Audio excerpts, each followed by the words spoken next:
बहुत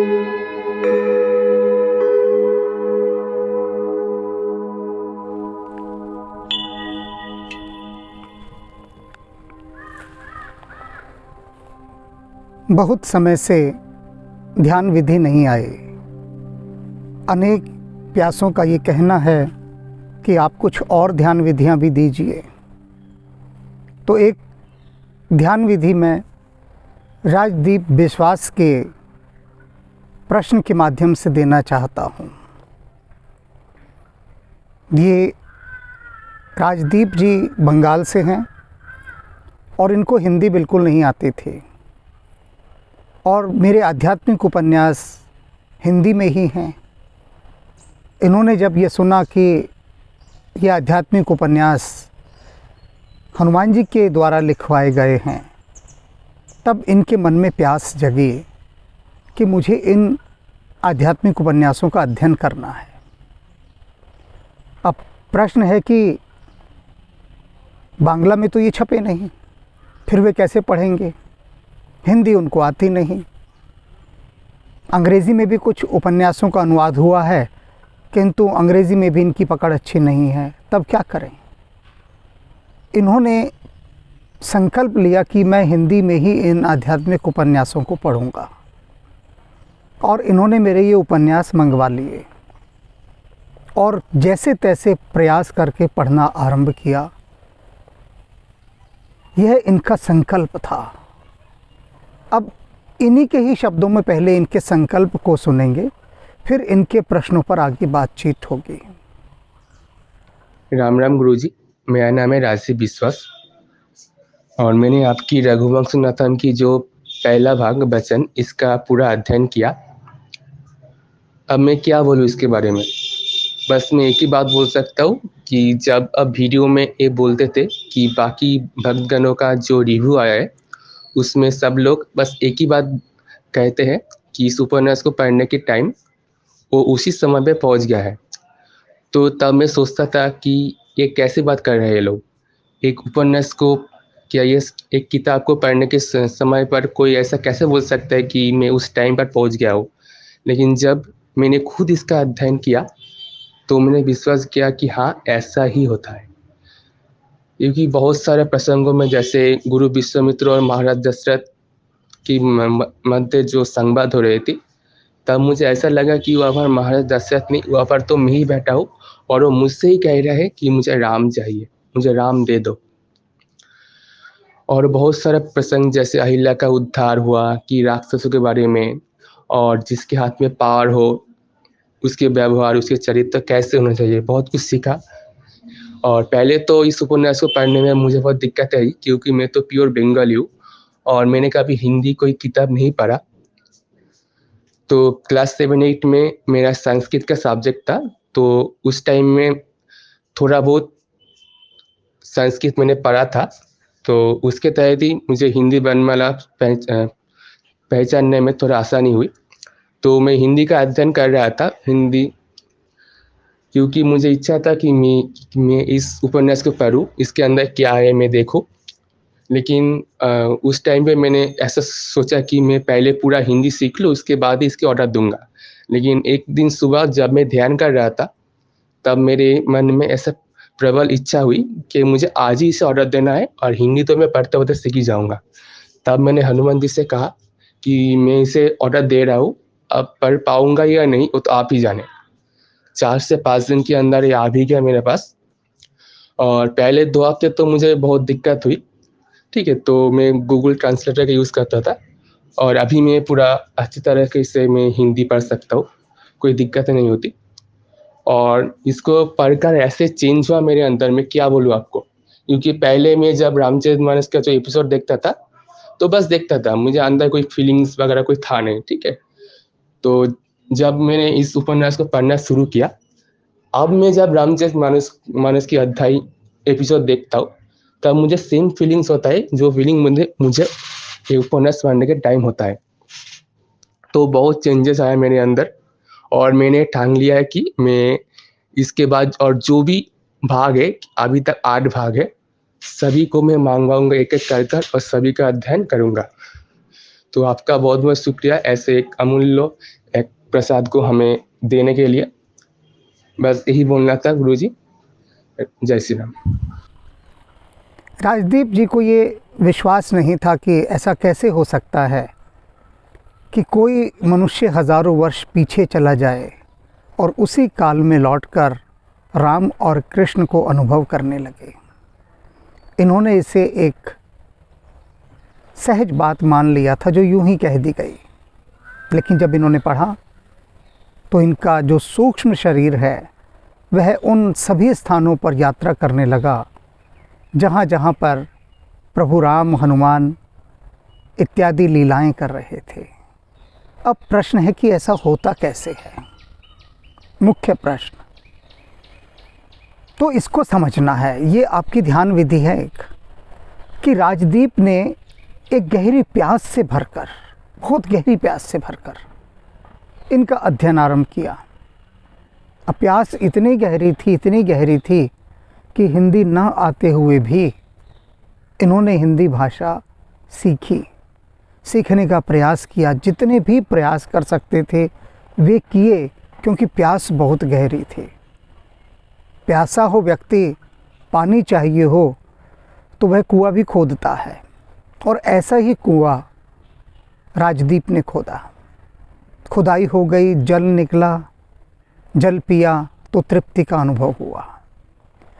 हमारे भीतर, जैसा कि सभी जानते हैं, अनंत ब्रह्मांड समाया है, और हमें क्या हैं, उस विराट की हम एक छोटी सी चिंगारी हैं। तो एक बूंद के अंदर जैसे सागर समाया होता है, उसी प्रकार से इस जीवात्मा में पूरे ब्रह्मांड का डाटा है, पूरी इन्फॉर्मेशन, सारा विवरण, सब कुछ जो भी कहीं ब्रह्मांड में घट रहा है वह सब जाकर प्रत्येक जीवात्मा में जाकर समा जाता है।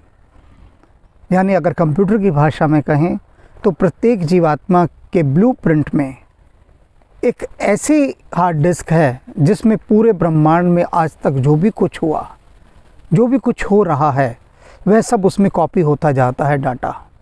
लेकिन हम उस फाइल को खोलना नहीं जानते, खोल ही नहीं सकते, क्योंकि उसका पासवर्ड हमें मालूम नहीं। और पासवर्ड क्या है? भाव।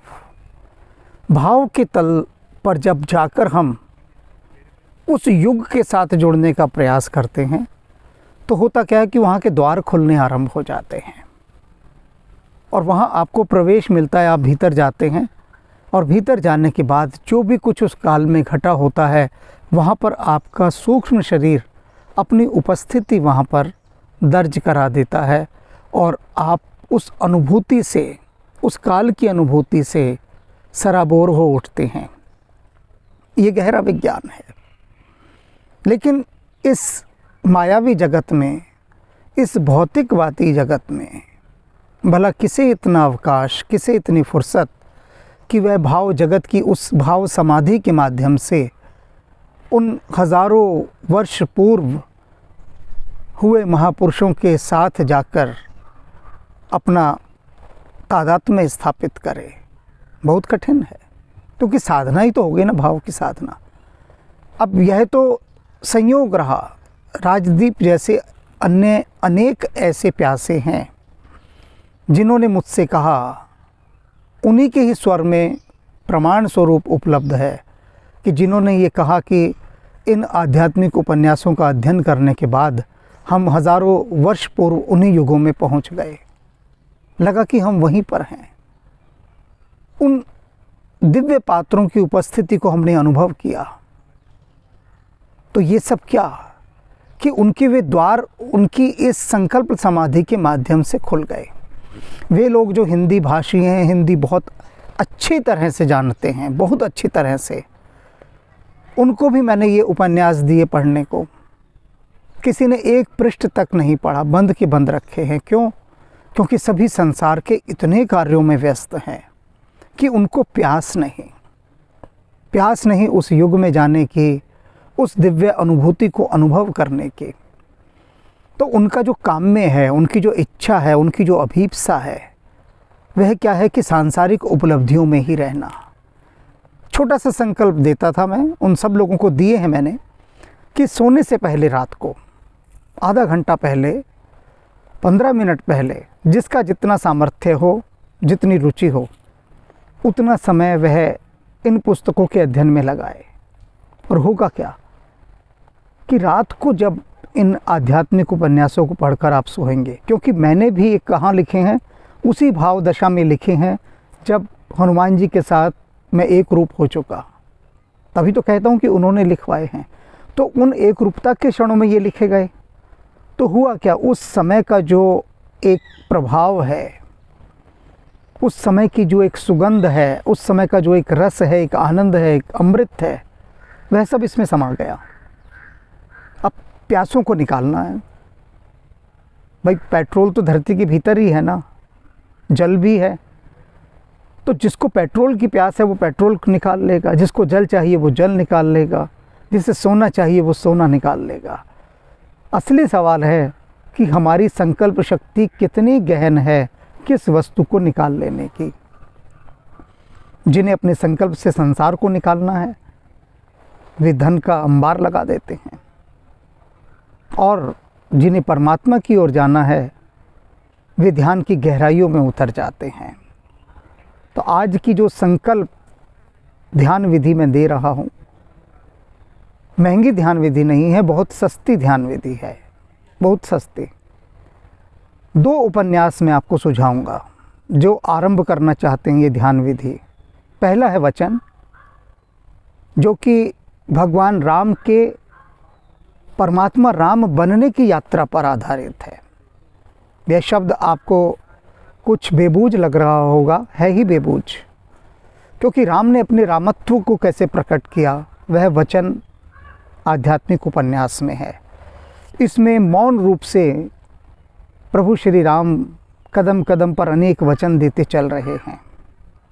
और दूसरा है कृष्ण एक रहस्य, कृष्ण और सुदामा की कथा पर आधारित है यह उपन्यास, जिसमें सुदामा कृष्ण के विराट रूप को सबसे पहले देखते हैं। आपने सुना होगा कि अर्जुन को भगवान कृष्ण ने अपना विराट रूप दिखाया, लेकिन उससे पहले सुदामा को दिखाया था। तो इन दोनों उपन्यासों का आप रात को सोने से पहले अध्ययन करें, सो जाएं, और ये नियम बना लें जब तक ये उपन्यास समाप्त नहीं होंगे। दोनों उपन्यास कोई भी एक चुन सकते हैं और उसका शुभारंभ कीजिए, लेकिन संकल्प पूर्वक कि कोई भी दिन नहीं छोड़ना है। यानी रात को सोने से पहले चाहे आप एक पृष्ठ पढ़िए, एक अनुच्छेद पढ़िए, या 15 मिनट या आधा घंटा, लेकिन नियम भंग नहीं करना। नियमित सोने से पहले, और इसके बाद जो आपके भीतर ऊर्जा चक्रों पर घटेगा, जो ऊर्जा के भंडार, ऊर्जा के द्वार खुलेंगे, वे देखकर आप स्वयं चमत्कृत रह जाएंगे। लेकिन भाव दशा होनी चाहिए, फॉर्मेलिटी के लिए नहीं पढ़ना है, भाव के साथ, पूरी भाव दशा के साथ, मन से ये भाव करके कि अब जब मैं इनका अध्ययन करने बैठ रहा हूँ तो फिर किसी बाधा को मैं स्वीकार नहीं करूँगा अपने को, क्योंकि रात का समय इसीलिए बताया जाता है, रात को संसार नहीं सताएगा। आपने अपने आप को अपने कक्ष में बंद कर लिया, अपना फ़ोन एक तरफ रख दिया, सारे संसार से आप डिस्कनेक्ट हो गए, संबंध आपका विच्छेद हो गया। उसके बाद आप आधा घंटा, 15 मिनट, बस ये एक प्रयोग है, एक्सपेरिमेंट, जो आपके भीतर के दिव्य तत्वों को जगाएगा। जो करना चाहते हैं वे करेंगे, जिन्हें नहीं करना वे अपनी सांसारिक यात्रा में मस्त हैं, व्यस्त हैं।